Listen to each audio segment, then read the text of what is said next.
finally, as promised, a postscript tonight regarding last week's special comment. You may remember Mr. Bush had used a cumbersome phrase to describe insurgents in Iraq, cold-blooded killers who will kill people to achieve their political objectives. Last Wednesday, I quoted that phrase from the Politico.com interview to say that Mr. Bush had now also given America cold-blooded killers who will kill people to achieve their political objectives. I identified them as Mr. Bush's personnel. Quote, those in or formerly in your employ who may yet be charged someday with war crimes. I also described the chaos of post-invasion Iraq with an American viceroy enforced by merciless mercenaries who shoot unarmed Iraqis and then evade prosecution in any country by hiding behind Mr. Bush's skirts.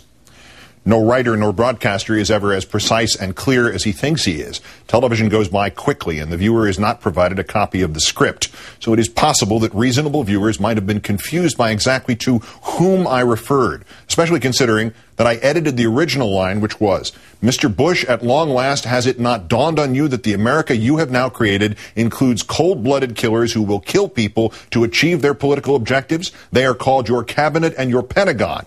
During the editing process, it seemed that was a little broad, that there appear to be men in both of those places, General Ricardo Sanchez, former Secretary of State Colin Powell, perhaps even the new Secretary of Defense, Mr. Gates, who did not merit inclusion in that list.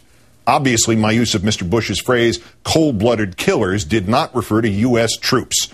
I have never had anything but the highest respect for them and their sacrifice. This newscast constantly advocates their causes, their needs, our collective debt to them.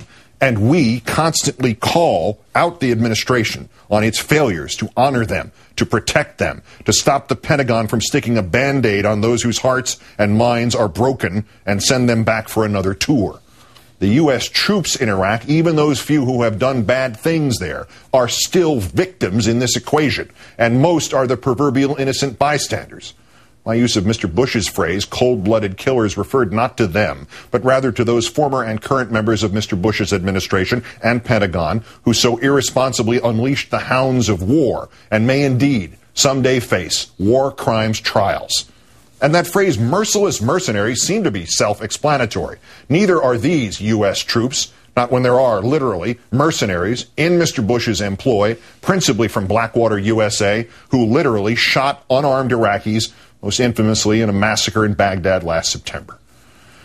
But strangely, when the terms cold-blooded killers and mercenaries were used in a public forum, my critics in the lunatic fringe, rather than even considering that the criticism even might be directed at the Pentagon or the administration or Blackwater, USA, immediately decided that these were descriptions of our American heroes fighting in Iraq. It is perhaps instructive, I think, that to the right-wing commentators and the right-wing blogs, those terms should first evoke not the warmongers of the Pentagon nor the gunmen from Blackwater, but U.S. troops.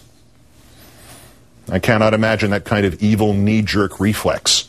I feel very sorry for those who have shown it.